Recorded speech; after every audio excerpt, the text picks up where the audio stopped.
My name's John Kaye. I'm a Greens New South Wales Member of Parliament.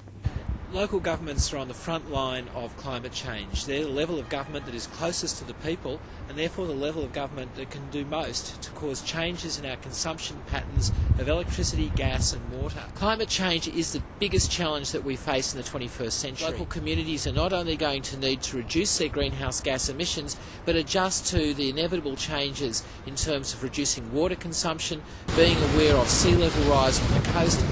So I went to the Greens councillors and asked them if it was possible to write a resolution to put tidal markers on ferry wharves on the Balmain Peninsula.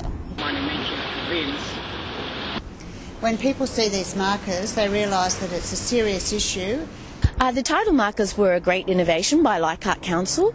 It's an awareness tool, really, an educational tool. We set up the tidal markers down near the ferry wharfs. So every time our residents catch the ferry in the morning, catch their public transport, they know that they're doing something to reduce those rising sea levels. And there's a concrete example of it.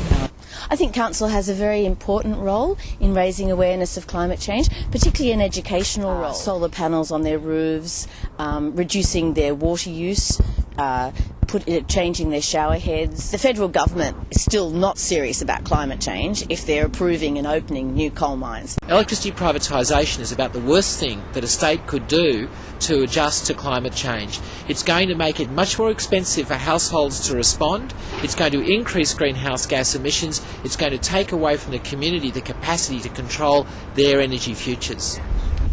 People who are serious about climate change in Leichhardt should vote Green. Fighting climate change is a grassroots movement. The 53 Greens who are currently sitting in local government around New South Wales have an extraordinary track record of working with local communities to help them reduce greenhouse gas emissions. Having more Greens in local government is the only way that we can make sure that we continue that work and we prepare for the greenhouse century.